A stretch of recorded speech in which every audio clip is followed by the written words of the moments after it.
High guys, good morning সবাইকে। Welcome back to my channel. আশা করি তোমরা ভালো আছো আর আমরাও ভীষণ ভালো আছি। সুন্দর একটা সকাল থেকে আমি আমার ব্লগটা শুরু করছি। তো সর্বপ্রথম তোমাদের কাজ দিয়েই দেখাচ্ছি। ঘুম থেকে আমি অনেকক্ষণ আগেই উঠেছি, যেহেতু আমার বেবি ঘুমাচ্ছিল, তো ওকে আমি ডাকলাম, ও উঠে গেছে। তো আমি বিছানাটা প্রথম পরিষ্কার করে নিই, নইলে ঘরের মনে হয় না কোনো কাজই হয়েছে বলে। তো বেডশিটটা ঠিক করে একটু ঠিকঠাক করে নিলাম, বিছানা গোছানো আমার হয়ে গেছে। তারপরে ও বসেছিল চেয়ারে, ওকে নিয়ে বেসিনে ব্রাশ করাতে গেলাম। তো ভীষণ দুষ্টুমি করছে, ঘুম থেকে উঠলে ওর ভীষণ এক ধরনের বায়না থাকে। বাবা অফিসে চলে গেছে যেহেতু ওর বাবা, তো এবার সেটা আমাকেই দেখতে হবে, নাহলে বাবার কাছে সকালে একদম যখন স্কুল থাকে বাবার কাছেই ব্রাশ করে, আমার কাছে দুষ্টুমি করছে ব্রাশ করতে করতে। তো দিয়ে ব্রাশ ওর হয়ে গেছে।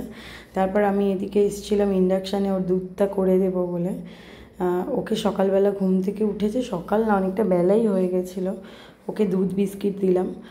তো খাবে না, ভীষণ সকালে উঠে বায়না করে আমি দুধ খাবো না, কিন্তু দুধ না খেলে একটা বাচ্চার কি হয়। তো ওই জন্য সকালে উঠে ওকে আগে দুধ বিস্কিট দিয়ে দিলাম, ও ওর মতো খাবে, আমি আমার মতো আদার্স যা কাজ আছে করব।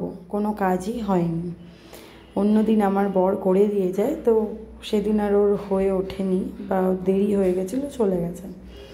তো আমার সমস্ত কাজবাজ হয়ে গেছিলো, আদার্স যা ঘরটা মোছা বাকি ছিল সেটাও মুছে নিলাম ভালো করে। এবার আমি ঘর মুছছি। এখানে একটা জিনিস দেখো, ও চেয়ারে বসে বসে জানলা দিয়ে দেখছে আর পা দুলোচ্ছে, আর নিজের মতো করে নিজের যে স্কুলের যে মলাট রয়েছে সেটা নিয়ে খেলে যাচ্ছে, আর চেয়ারটা নিয়ে ভীষণভাবে দুলছে। আমিও লক্ষ্য করিনি, আমি ভিডিও এডিট করতে গিয়ে লক্ষ্য করেছি, নইলে তো একটু বকু দিতামই, পড়ে যেত না বলো। তো আমি আমার রুম মোছা হয়ে গেছে, আমি ডাইনিংটাও মুছে নিচ্ছি। আর বসে মোছা পসিবল নয়, সেদিন সেই মুহূর্তটা এত দেরি হয়ে গেছিলো যে আমি মপস দিয়েই মুছে নিয়েছি।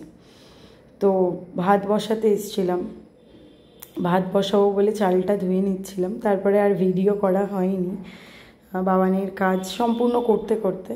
তারপর এই যে ভিডিওটা দেখছো, এইটা হচ্ছে বিকেলবেলা, দুপুরের পর তখনের পর থেকে দুপুর পর্যন্ত আর কোনো ভিডিও করা হয়নি। তো ওর বাবা অফিস থেকে তাড়াতাড়ি এলো, দিয়ে বলছে চলো শপিং করতে যাই, ওই বেরানো আর কি। তো শ্যামবাজার চলে গেছিলাম।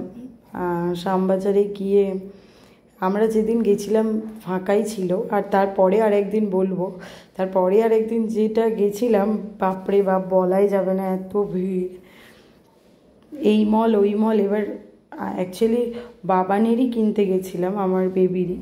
এবার ওরটা ঠিকঠাক কমফোর্টেবল না, ওর বাবা ঠিকঠাক মনের মতো পাচ্ছে না। বাবাই পছন্দ করেছে ছেলে সমস্ত ড্রেস, তো দেখো ট্রায়াল রুমে আর নিয়ে যায়নি, ওখানেই ট্রায়াল করে করে দেখছে। তা এই শার্টটা ওর খুব ভালো লেগেছে, খুলবে না।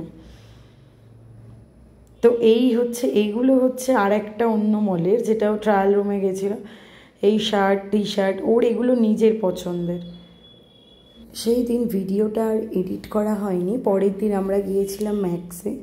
তো এটা হচ্ছে ওর বাবা আগেই কিনে দিয়েছিল, এই ড্রেসটা ওর খুব ফেভারিট, আমারও ভালো লাগে, তো একটু পোজ দিচ্ছিলাম আর কি।